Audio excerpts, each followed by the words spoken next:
आप सबको सलाम। मैं आपको बताना चाहती हूँ कि जब खुदा ने हमें ब्लेस किया था ना, तो बहुत सारे लोगों ने, मेरी फैमिली ने, सब ने मुझे मना किया कि आप ना चर्च ना जाओ। इतनी देर बाद खुदा ने आपको ब्लेस किया, खुदा को भी पता है। तो मैंने कहा खुदा को भी पता है, इसलिए मैं जा रही हूँ, तो मैं जाती रहूँगी, मैं रुकूँगी नहीं।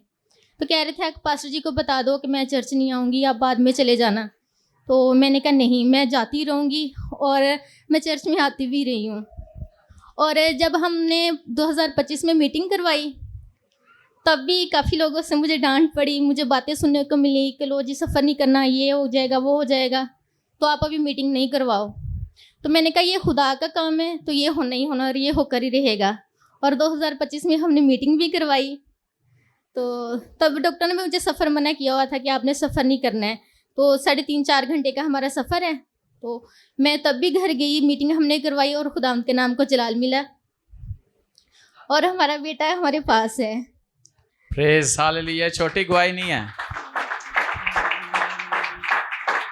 और मैं बताना चाहती हूँ कि मुझे 6 मंथ था, तो ये ना बेबी बिल्कुल भी हरकत नहीं कर रहा था। तो डॉक्टर कह रहे थे दिन में कम से कम 10 से 12 बार हरकत होनी चाहिए, तो ये बिल्कुल भी हरकत नहीं कर रहा था। पहले तो मैं काफ़ी परेशान हुई, तो ऐसे चुप करके बैठ गई। फिर मैंने पास्टर जी का मैसेज ऑन किया, वो चला कर रखा, तो ये खुद ब खुद ही हरकत करना शुरू हो गया। ये मेरे लिए बहुत बड़ी ब्लेसिंग है कि जब से ये पैदा हुआ है, जब भी ये रोता है ना, तो मुझे टेंशन नहीं होती। मैं कलाम चला कर रख देती हूँ पास्टर जी का, ये चुप करके सुनता रहता है। मैंने वो वीडियो देखी है, इन्होंने उस चलाया होता है, तो ये ऐसे आराम से ना देख रहा होता है। इन्होंने मुझे वीडियो, मैंने कहा इतना छोटा बच्चा ध्यान से कलाम सुन रहा है। और अब भी ये एक बहुत बड़ी गवाही है कि 6 माह थे, कोई हरकत नहीं थी, कलाम लगाया तो उस कलाम की कुदरत ने, यानी वो अल्फाजों ने, जो कलाम के अल्फाज थे मेरे मुंह से निकल रहे थे, वो इसके कानों में गए, इस बच्चे ने सुने, वो हरकत करना शुरू हो गया। और हम किसी और खादिम का भी कलाम चलाते हैं ना, सुनते हैं, इसके बाबा मैसेज लगाते हैं, तो ये बिल्कुल भी ध्यान नहीं देता। जैसे मैं अपने फ़ोन निकालती हूँ, पास्टर जी का कलाम चलाती हूँ, तो इसका सारा ध्यान फ़ोन पे ही होता है।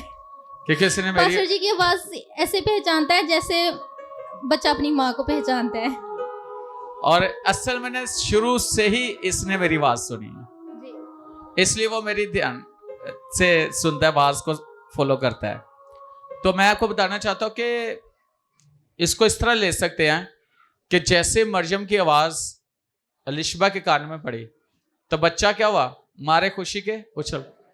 अक्सर बहनें जो बेटियां, वो मुझे बताती है कि जब वो खुदा ने उनको ब्लेस किया होता है, तो कहते हैं जब आपकी आवाज या आप हमारे घर में आते हो, कलाम सुना रहे हो या आप बोल रहे होते हो, तो बच्चा इतना उछलता है ना।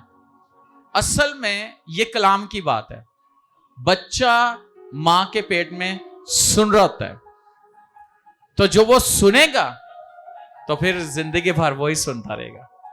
इसलिए जो बहनें या बेटियां प्रेग्नेंट होती है, वो कलाम को ज्यादा से ज्यादा सुना करे, वो वर्शिप सुना करे, वो दुआ ज्यादा किया करे, कलाम पढ़ा करे, और आपकी जो नस्ल है वो कितनी मजबूत होगी, कितनी बाबरकत होगी। इस बच्चे की गवाही कितनी जबरदस्त है।